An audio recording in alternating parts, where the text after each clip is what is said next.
तो दोस्तों लोकेश की दुनिया पर एक बार फिर से आपका स्वागत। काफ़ी दिन हो गए हैं एग्जैक्टली जैसे कहना है कि पिछले बुधवार को वायरल ने जकड़ा था, तो इस बुधवार को उठ पाया हूँ और अब कहीं जाकर थोड़ा सा खुद को ठीक महसूस कर रहा हूँ। और चूँकि काफ़ी दिन से ना लोकेश की दुनिया के लिए कोई वीडियो बन पाया और ना ही नोमेड लोकेश 99 के लिए, तो उसी घड़ी में फ़िलहाल निकल पड़ा हूँ। टूर पहले छोटा सा प्लान किया है, यदि सब कुछ सही रहा तो आगे निकल जाऊँगा।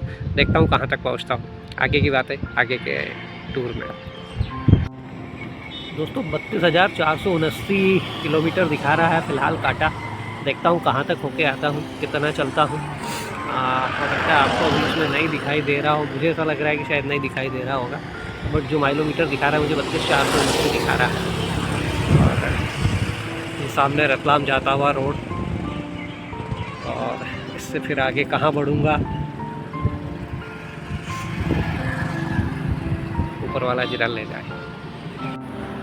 दोस्तों लोकेश की दुनिया पर एक बार फिर से आपका स्वागत। फ़िलहाल धार से निकला हूँ, नज़दीक ही 20 किलोमीटर दूर नागदा है, यहाँ पर रुक गया हूँ। JNT स्टार है ये, और संजय भाई इसके प्रोप्राइटर है, संजय जैन, और मेरे पड़ोसी भी रहे हैं कभी धार में। जब रतलाम रोड पर होता हूँ तो यहाँ रुक जाता हूँ चंदरी नाश्ता करने के लिए। जैसे कहूँ कि करीब 1.5 महीने से जो मेरा टूर है, वो जो शेड्यूल टूर वो डिस्टर्ब चल रहा है। पहले 8 से 15 दिन के दोस्तों के काम रहे जिनके चलते मैं घर से निकल नहीं पाया। उसके बाद में फिर जब निकलने का प्लान किया तो कुछ और चीज़ें बाकी रह गई थी। फिर तीसरी बार प्लान किया तो रिज़र्वेशन नहीं मिला, क्योंकि बीच में एक तरह से मन ये भी हो गया था कि यार जब बार बार डिले हो रहा है तो मैं उन्हें ट्रेन से चला जाऊँ, रिज़र्वेशन नहीं मिला। इसके बाद उसके नेक्स्ट वीक ये हो गया कि मुझे वायरल मुझे करनी है। करीब 7 दिन तक मैं वायरल में चला ओवरऑल। जैसे कहना कि पूरा 1.5 महीना निकल गया। 1.5 महीने में कुछ भी चीज़ें जिस चाहता हूँ कहीं ना कुछ प्लान, तो जैसे कहें कि डिमोटिवेट भी हुआ, और ऐसा लगने लगा था कि इस टूर को कैंसिल करके कोई सा एक नया टूर प्लान कर लिया जाए। लेकिन फाइनली मन बनाया है, अभी रतलाम तक जा रहा हूँ। रतलाम तक देखता हूँ कि क्या मेंटलिटी लगती है, क्योंकि तैयारियाँ भी मिसमैच हो गई। ट्रेन के हिसाब से मैंने डिफरेंट तैयारियाँ कर ली थी, और जैसे कहें कि सोलो बाइक राइडर के पॉइंट ऑफ व्यू से कुछ अलग तैयारियाँ होती हैं। लास्ट मोमेंट पर भी फिर से कुछ तैयारियाँ की, और बैग मैंने ट्रेन के हिसाब से ले लिया था, तो थोड़ा सा बड़ा था। अब उसे बाइक पे कैरी करना और मैनेज करना, ये थोड़ी सी जैसे कहना कि मिसमैच चीज़ें हो जाती है। यदि इन फ्यूचर में बाइक पे, हालांकि इसके बाद बहुत ज़्यादा टूर की संभावना नहीं है, क्योंकि आने वाले टाइम में हो सकता है कि कार से चलने लगे। लेकिन अभी जब तक जहाँ तक बाइक से यदि टूर आगे प्लान किया तो फिर यही रहेगा कि एक छोटा बैग खुद से परचेज़ करूँगा, जो कैरी करने में जैसे कहें कि फ्रेंडली हो, हैंडी हो।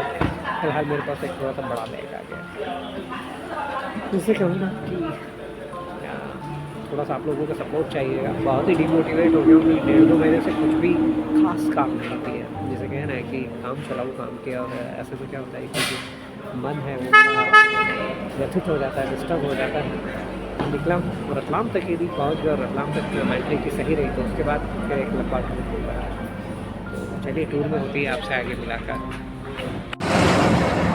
दोस्तों इंडिया में सोलो राइड के अपने प्लस और माइनस होते हैं, अपने प्रॉस और कॉन्स होते हैं।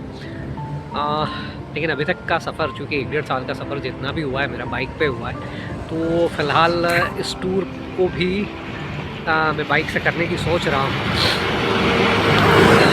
24 घंटे लिए मैंने अपने लिए। 24 घंटे के अंदर यदि मेरा मोटिवेशन लेवल उसी तरह पे पहुँच जाता है तो डेफिनेटली फिर मैं आगे बढ़ूँगा।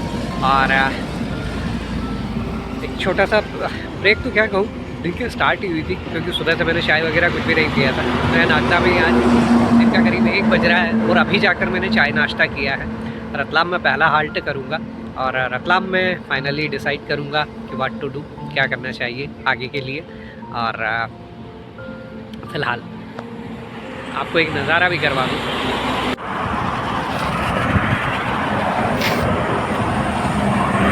ये मेरी हीरो एक्सट्रीम, और ये वो बैग जो थोड़ा सा बड़ा आ गया है,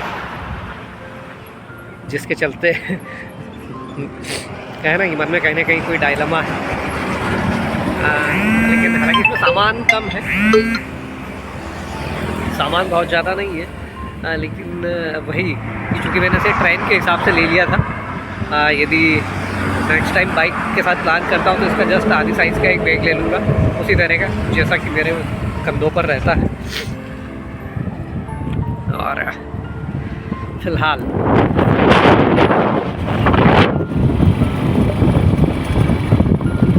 दोस्तों वैसे तो बहुत बार मैंने आपको इस रूट को दिखाया है, क्योंकि काफ़ी सफ़र किया है मैंने इस रूट पर, लेकिन आज इसलिए दिखा रहा हूँ इस रूट को क्योंकि हो सकता है कि मैं इस बार एक लंबे सोलो बाइक राइड पर निकल जाऊँ,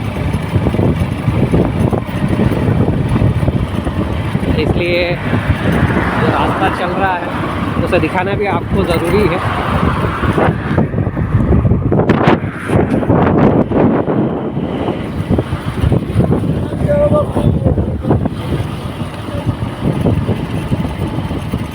हालांकि मैंने जैसे कहें कि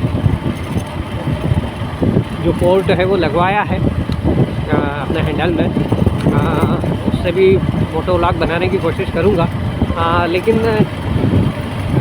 मैं सोचता हूँ कि जिस तरह से उसमें केवल आपको रोड ही रोड दिखाई देती है, लेकिन इसमें कम से कम आपके हाथ में यदि रहता है मोबाइल, हालांकि इसके लिए थोड़ा धीमे चलना होता है और सेफ्टी के साथ चलना होता है, लेकिन ये है कि आप ज़्यादा चीज़ों को दिखा सकते हैं। मुझे इसमें ज़्यादा मज़ा आता है। इस तरह की मोटो व्लॉगिंग में ज़्यादा पसंद करता हूँ बजाय मैकेनिकल मोटो व्लॉग के। कैमरे को स्थिर कर लिया जाए और लगातार फिर रोड दिखाई जाए, लेकिन मैं इस तरह की व्लॉगिंग ज़्यादा पसंद करता हूँ। चलिए, यदि ये सफ़र लंबा रहा तो बेहद मज़ेदार रहेगा। काफ़ी सारी चीज़ों को दिखाने का मन है इस बार आपको, और एक लंबा सफ़र रहेगा। इस लंबे सफ़र पर बने रहिएगा मेरे साथ। आपकी दुआओं की चाह।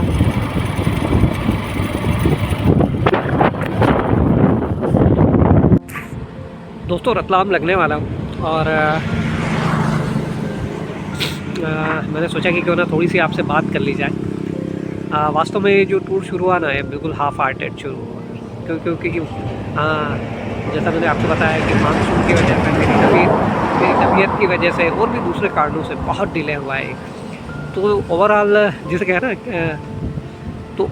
ओवरऑल जिसे कहें कि जैसी शुरुआत होनी थी उस टूर की ऐसी मैंने नहीं की है, लेकिन यदि रंग जैसे जैसे जमेगा, यानी कि जैसे जैसे इस टूर पर आगे बढ़ूँगा तो आपसे लगातार मज़ेदार बातें होंगी।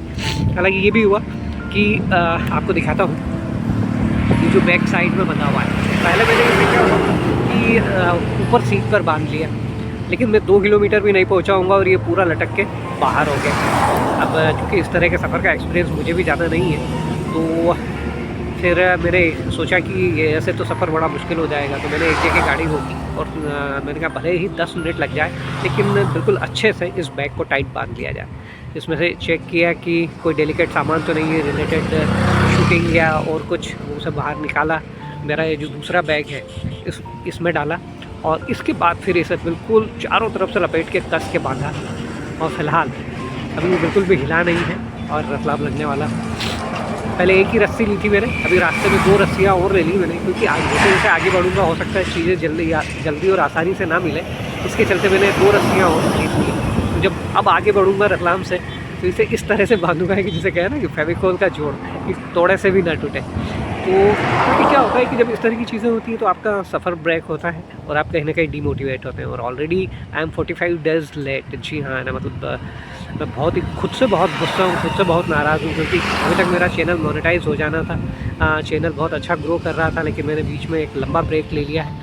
तो नोमेड लोकेश 99 के लिए तो कवर कर ही रहा हूँ, एक लंबे टूर पर निकला हूँ, और साथ ही लोकेश की दुनिया के लिए हर दिन जो भी एक्टिविटी होगी वो आपको डालता जाऊँगा। इस सफ़र में बने रहिए, मज़ेदार सफ़र रहेगा। और चलिए रतलाम पहुँचकर आपसे बातें करते हैं। दोस्तों सितंबर आ चुका है और जिसे कहें कि आधा हो चुका है और मानसून की भी जाने की तैयारी है। तो ये जो इस तरह का जो आसमान होता है ना, जिसमें इस तरह के सफ़ेद, जिसे कहें कि कपासी बादल, वैसे जो कपासी बादल होते हैं उनमें सबसे ज़्यादा कहते हैं कि पानी होता है, लेकिन आई थिंक ये अब अपना जितना भी पानी है उसे खाली कर चुके हैं, जहाँ तक मैं समझता हूँ। हालांकि चेतावनियाँ तो अभी भी है आने वाले कुछ दिनों में, लेकिन टूर को कहीं ना कहीं करना था। यहाँ इसे इसलिए शूट कर रहा हूँ मैं अपने बचपन की बातें बताता हूँ आपको। एक राइटर हुआ करते थे गुलशन नंदा, नावल लिखा करते थे और बहुत बचपन से मैं नावल वगैरह पढ़ने लगा था।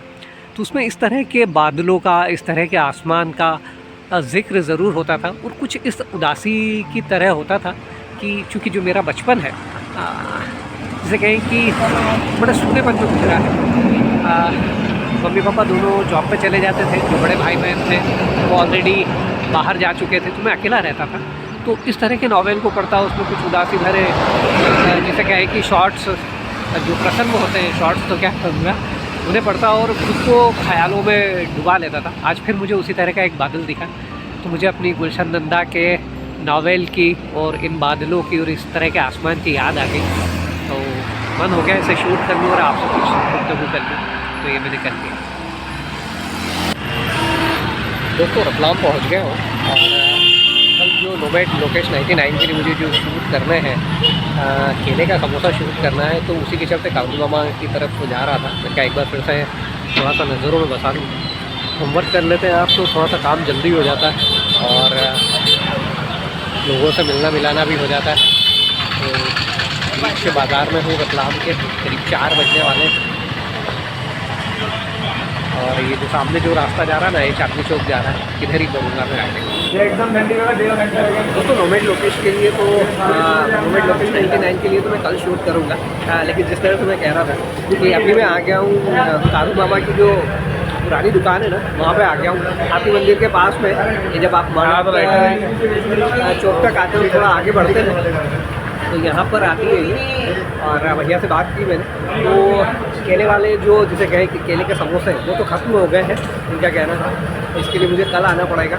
और एक मिर्ची बड़ा अनफॉर्चुनेटली वो संडे को नहीं मिलेगा, वो मंडे को मिलेगा। 2 दिन तो रुकना मुश्किल है मेरे लिए, लेकिन कल जो हो पाएगा वो मैं कवर कर लूँगा आपके लिए।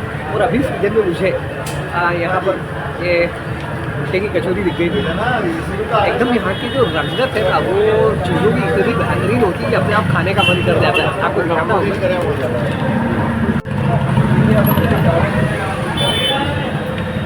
इतनी बेहतरीन गर्मा गर्म कचौरियाँ बनती हुई दिखाई दे तो आप खुद को खाने से कैसे रोक सकते हैं। तो मैंने भुट्टे की कचौरी ले ली है अभी मेरे लिए, और कल मैं आके डिटेल ब्लॉग को शूट करता हूँ। ये तो लोकेश की दुनिया है, लोकेश की दुनिया पर कचौरी खाने का आनंद ले रहा हूँ। छोटे शहरों में आपको इस तरह अभी भी सिंगल स्क्रीन टॉकीज मिल जाएंगे और इसमें इस तरह से बाहर लगे हुए पोस्टर।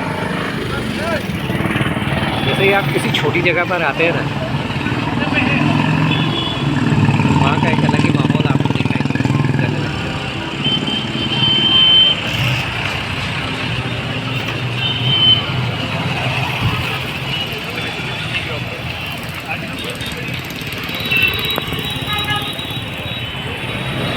दोस्तों रतलाम रेलवे स्टेशन में या वैसे भी यदि किसी रतलामी से आप पूछेंगे तो ये जो पीछे दिखाई दे रही है सिंध पंजाब,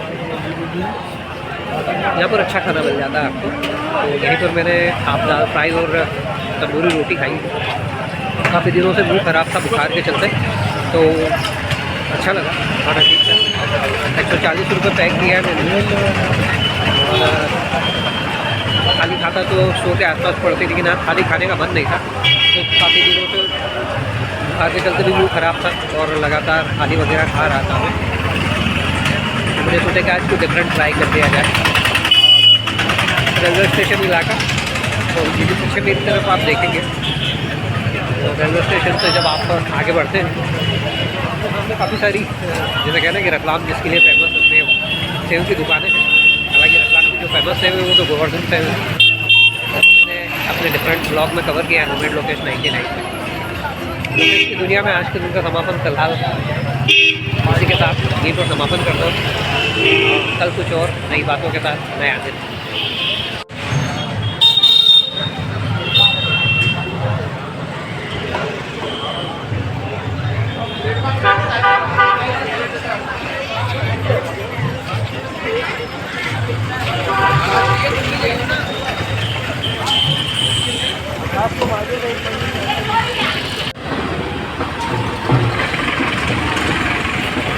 इस तरह से रतलाम में आपको हर जगह सेव बनते दिखाई दे जाएगी।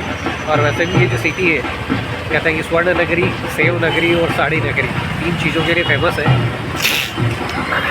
और आज का दिन रतलाम में, और सामने पंडाल में गणपति बप्पा, झूम करके दर्शन करा देता हूँ आपको। हालांकि अपोजिट लाइट्स है, उस वजह से उतना क्लियर आपको दिखाई नहीं देगा। दोस्तों आज दिन भर जैसे कहें कि मौसम खुला हुआ था, अच्छी खासी धूप थी रतलाम में, लेकिन अभी शाम को थोड़ी सी बारिश हुई, मौसम में ठंडक है। लेकिन ऑलरेडी क्योंकि मेरा प्लान ही था कि खुद को सेफ रखना है, इसलिए मैं दिन में ही निकल आया था। क्योंकि जनरली जो बारिश वगैरह आती शाम को आती है। खाना खा लिया है और हल्का सा वॉकिंग, और इसी के साथ दिन का समापन, और गुड नाइट करता हूँ आपसे। लोकेश की दुनिया के इस ब्लॉग पर फ़िलहाल बस इतना ही। कल तो शायद रतलाम में ही दिन निकल जाएगा, क्योंकि शूट करना है। इसके बाद गाड़ी किधर आगे बढ़ती है परसों पता लगेगा। सस्पेंस रहने देना चाहता हूँ इस बार में, क्योंकि काफ़ी सारे विघ्न आए हैं टूर में। तो जैसे जैसे आगे बढ़ूँगा वैसे वैसे आपको पता लगता चला जाएगा। लोकेश की दुनिया पर मेरे ब्लॉग यदि आपको अच्छे लग रहे हो तो इन्हें लाइक और शेयर कर दीजिएगा। और यदि अभी तक आप मेरे चैनल लोकेश की दुनिया पर नए हैं और इसे सब्सक्राइब नहीं किया तो सब्सक्राइब कर लीजिए। मैं एक ट्रैवल एंड फूड ब्लॉगर हूँ, और इसी के चलते पूरे इंडिया में जहाँ भी जो बेस्ट टेस्ट होता है उसे कवर करने के लिए घूमता हूँ। उसका एक अलग चैनल है, लेकिन जो डे टू डे की एक्टिविटी है वो लोकेश की दुनिया पर आपको दिखाई देगी। और साथ ही एक नई चीज़ भी शुरू करूँगा, जैसे जैसे हिस्टोरिक प्लेसेस या इस तरह की जगहों पर जाऊंगा तो वहाँ जो दूसरी चीज़ें हैं वो इस चैनल पर लेकर आऊँगा। तो आपको इस पर मज़ा आने वाला है। केवल मेरी डे टू डे की लाइफ ही नहीं दिखेगी, बल्कि जो हिस्टोरिकल मॉन्यूमेंट्स, इंडिया का जो कल्चर, काफ़ी सारी चीज़ें यहाँ पर आपको मिलने वाली है। तो इसे सब्सक्राइब कर लीजिए, मज़ेदार सफ़र होने वाला है।